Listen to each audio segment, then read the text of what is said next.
तो गाइस मैं हूं आयुष और आप देख रहे हैं रेसल इंडिया। स्वागत है आपका आज की इस वीडियो में, जहां पे हम बात करेंगे आज हुई फ्राइडे नाइट स्मैकडाउन में रोमन रेंज और सैमी ज़ेन की स्टोरी लाइन के बारे में, किस तरीके से WWE ने उसको प्रोग्रेस कराए और next week before elimination chamber जो मॉन्ट्रियल में होने वाली है इन कनाडा, वहां पे क्या प्लान्स रहेंगे, किस तरीके से अप्रोच रहेगी, क्या वो करने वाले हैं।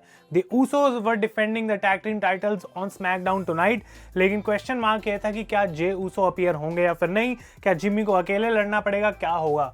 लेकिन रोमन रेंज आज के शो पे नहीं थे, उसके बावजूद भी WWE ने जो है काफी अच्छी कोशिश करी। एक बहुत बढ़िया अटेम्प्ट था। नेक्स्ट वीक के लिए हमको जो सरप्राइज देंगे वो बिफोर एलिमिनेशन चेंबर, क्योंकि अभी एक स्मैकडाउन और बाकी है। तो हम सिर्फ इस स्टोरी लाइन के बारे में बात करेंगे और एक कुछ नया जो मैं ट्राई कर रहा हूँ कि इंपॉर्टेंट चीज़ों के ऊपर जो है हम वीडियोस बनाएंगे और मोस्टली कोशिश करेंगे कि वीडियोस को ज़्यादा स्ट्रेच आउट भी ना करें, टू द पॉइंट चलें, लेकिन मैं आपको क्रिस्प इन्फॉर्मेशन देना चाहता हूँ अपने ओपिनियन के साथ। तो आप लोग अपने ओपिनियंस मुझे नीचे कॉमेंट्स में बता सकते हैं अगर आपको ये नया तरीका जो है प्रेजेंट करने का वो पसंद आ रहा है। तो पॉल हेमन इस शो को स्टार्ट करते हैं और वो बात करते हैं कैसे कोडी रोड्स ने मंडे नाइट रॉमन को कॉर्नर करके बात बोली थी कि वो रेसलिंग के 2 सबसे बड़े टाइटल्स को जीतेगा एट रेसलमेनिया।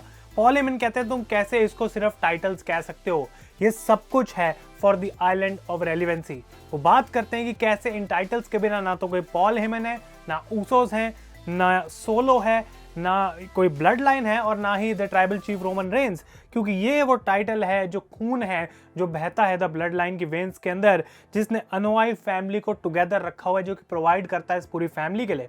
तो पॉल हेमन जेन्युइनली काफ़ी इमोशनल वे में इस चीज़ को यहाँ पे अपने प्रोमो में बता रहे थे कि भाई क्या इंपॉर्टेंस है इस टाइटल्स की ब्लड लाइन को, क्यों आखिर जो है रोमन रेंज से नहीं हार सकता। और वो बात करते हैं कि कैसे 2 अलग अलग तरीके से अटैक करा जा रहा है on the island of relevancy.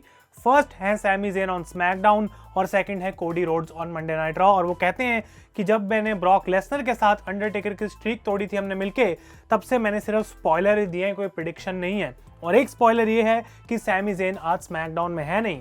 लेकिन ये स्पॉइलर पॉल हेमन का गाइस बिल्कुल गलत था, क्योंकि सैमी वहां पे थे और वो पॉल हेमन जब प्रोमो कट कर रहे होते हैं उनके पीछे आके खड़े हो जाते हैं। लेकिन सैमी ने अटैक नहीं करा हेमन को, वो उनसे माइक मांगते हैं और कहते हैं कि देखो भाई, अगर मुझे तुम्हें अटैक करना होता मैं ऑलरेडी कर चुका होता, उस काम के लिए मैं यहाँ पे आया नहीं हूँ। लेकिन क्या तुमने एक बात सोची है पॉल, अगर 1 या 2 हफ्ते पहले हम होते यहाँ पे तो यहाँ पे सब लोग तुम्हारे साथ आते, पूरी ब्लड लाइन यहाँ पे खड़ी होती। लेकिन आज ना तो यहाँ पे रोमन है, ना यहाँ पे सोलो है, ना जिमी है और ना जे है। क्या तुम देख रहे हो कि किस तरीके से सिचुएशन चेंज हो रही है। पहले मैंने ब्लड लाइन को छोड़ा, उसके बाद जे ऊसो जो है वो वहां से चले गए बिना कुछ बताए। अब जिमी के पास एक डिसीजन है कि क्या वो अपने ट्विन के साइड लेगा या फिर अपने कजन रोमन की साइड लेगा। और सोलो जब रोमन को पता है कि अपने आप कैपेबल है तो उसको वैसे उभार कर सकता है। और पॉल हेमन तुम्हारा क्या, जब ब्लड लाइन ही नहीं बचेगी तो तुम क्या करोगे। तो सैमी ज़ेन यहाँ पे एक रियलिटी चेक देते हैं कि बेसिकली एक स्पॉइलर मैं तुम्हें देना चाहता हूँ कि द ब्लड लाइन के जो डेज हैं वो खत्म होने वाले हैं और WWE में the blood line is about to come to an end. और यहाँ पे वो कहते हैं कि रोमन रेंज के द चैंपियनशिप के जो रेन के डेज बचे हैं दोज आर ऑल्सो नंबर्ड। वो कहते हैं कि रोमन रेंज को मैं हराऊंगा और मैं इन चैंपियनशिप्स को जीतूंगा।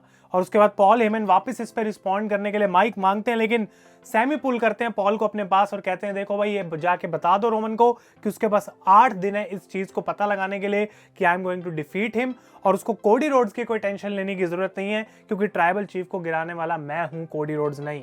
तो यहाँ पे सैमी ज़ेन ने क्लियरली अपनी वार्निंग दे दी, अपना जो आइडिया है बता दिया सामने से कि I am going to defeat Roman Reigns by hook और क्रुक। वो भी नहीं जानते कि कैसे वो प्लान आउट करेंगे सारी चीजें, but in Montreal Quebec Canada Sami Zayn is going to make history, ऐसा उनके हिसाब से था। लेकिन इस पूरे शो में जो अगला क्वेश्चन मार्क था वो ये कि क्या जिमी ऊसो अकेले आएंगे या फिर जे ऊसो उनके पास आएंगे to fight the match to defend the titles. तो जिमी कोशिश करते हैं कॉल करने की, Jey was not responding. Paul Heyman कहते हैं जिमी को देखो भाई, सिंपल सी बात है, तुम्हें अकेले सब कुछ करना पड़ेगा क्योंकि आज कोई भी यहाँ पे है नहीं। तो जिमी कहते हैं ठीक है मैं ये करूंगा। लेकिन जैसे ही मैच स्टार्ट होता है Jey Uso was right there, he came back और ये मैच हमको देखने को मिला against Braun Strowman and Ricochet, जो कि काफी कमाल का मैच था। क्लोज मोमेंट्स थी यहाँ पे ब्रॉन स्ट्रोमैन रिकोशे के लिए, लेकिन हम जानते हैं कि क्या होने वाला था। Usos retain the title somehow और यहाँ पे जे और जिमी जो है अभी भी अनडिस्प्यूटेड टैग टीम चैंपियंस तो हैं। लेकिन बैक स्टेज जाते हुए जिमी क्लियरली जे से पूछते हैं भाई तुम अपनी सिचुएशन बता दो, आर यू इन और आर यू आउट, तुम्हारा डिसीजन क्या है। तो जे ऊसो कहते हैं भाई मुझे नहीं पता, आई डोंट नो, और वो वहां से चले जाते हैं। पॉल भी पूछते हैं जिमी से कि क्या हुआ, जिमी कहते हैं मुझे नहीं पता भाई, ये तो बस यहाँ से भाग के चला गया।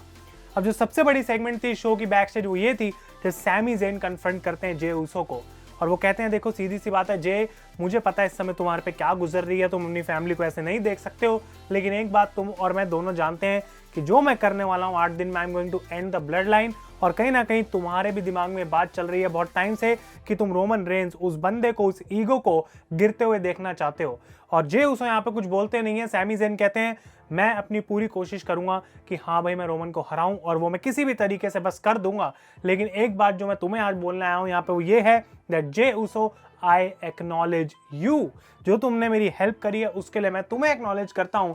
और जे उसो यहाँ पे बिल्कुल भाई ऐसे रिएक्ट कर रहे थे कि सैमी की बात वो ध्यान से सुन रहे थे कि हाँ भाई इसने एक सच बात बोली है। और उसके बाद सैमी फिस्ट बम्प के लिए बोलते हैं, जे हेजिटेटेड, लेकिन उसके बाद उन्होंने वापस फिस्ट बम्प करी सैमी को। तो बहुत इंटरेस्टिंग ये सिचुएशन थी। जे वॉर्न भी करते हैं सैमी को, भाई तुम यहाँ से निकल जाओ, सैमी चले जाते हैं। बट ये बहुत बढ़िया सेगमेंट थी और डब्ल्यूडब्ल्यू ने इस चीज को रेकग्नाइज करा कि जे उसो और सैमी ज़ेन जो है वो एक दूसरे से मिले, क्योंकि शो के एंड में बिल्कुल एक सेगमेंट देखने को मिलती है जब पॉल हेमन जाते हैं जिमी के पास और कहते हैं देखो भाई मेरी अभी रोमन से बात हुई है, काश मैं तुम्हारी उससे बात करा पाता, बट यहाँ पे अंदर सिग्नल तो आ नहीं रहा है। लेकिन रोमन रेंस इज प्राउड अपने दोनों भाइयों के ऊपर, एक बार फिर से उन्होंने टैग टीम टाइटल्स को रिटेन कर लिया है। लेकिन एक चीज है जो कि ट्राइबल चीफ तुमसे चाहता है, एंड दैट इज कि अगले हफ्ते जब स्मैकडाउन होगी तब तुम घर से उस शो को देखोगे, तुम आओगे नहीं अगले हफ्ते स्मैकडाउन में, क्योंकि कुछ चीजें ऐसी हैं जो सिर्फ टीवी पे दिखती हैं, तुम्हें पता नहीं लगता क्या हो रहा है जब तुम उस अरीना के अंदर होते हो। और इससे ये पता लगता है कि नेक्स्ट वीक रोमन आके बोलेंगे कि मैंने टीवी पे देखा कि सैमी ज़ेन और जे उसो के बीच में क्या कन्फ्रंटेशन हुई है। तो उस चीज़ को डब्ल्यूडब्ल्यू ने एक्नॉलेज किया है। नेक्स्ट वीक उसके ऊपर बिल्ड भी करा जाएगा और इस पूरी चीज़ की वजह से जो एलिमिनेशन चेंबर की कहानी है वो बहुत ज़्यादा स्ट्रांग हो जाएगी, अच्छी हो जाएगी, and the excitement is still there. अब मैं छोटी सी अपनी प्रिडिक्शन ये करूंगा कि Sami Zayn is going to elimination chamber और वो बहुत क्लोज आ जाएंगे genuinely to beat the tribal chief.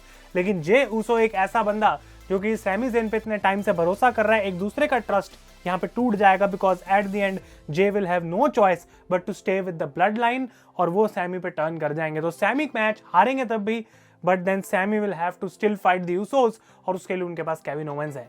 तो मैं ज़्यादा डिटेल में नहीं जाऊंगा क्योंकि ये बातें हम पहले भी कर चुके हैं, आगे आने टाइम में भी करेंगे नेक्स्ट वीक में ऑब्वियसली जब हम प्रिडिक्शंस करेंगे शो की। लेकिन आज की स्मैकडाउन में जो हमें आगे बिल्ड देखने को मिली वो मुझे काफ़ी पसंद आई है। Next week Roman Reigns is going to be on SmackDown और वो कैसे पुश करेंगे उस चीज़ को एक दिन पहले फ्रॉम एलिमिनेशन चेंबर, वो देखना इंटरेस्टिंग रहेगा। तो आप लोग अपने ओपिनियंस बताएं मुझे इस वीडियो के कमेंट सेक्शन में गाइज। अगर ये वीडियो आपको पसंद आया इसे लाइक करें। तब तक के लिए thank you so much for watching. मैं हूं आयुष और आप देख रहे हैं रेसल इंडिया।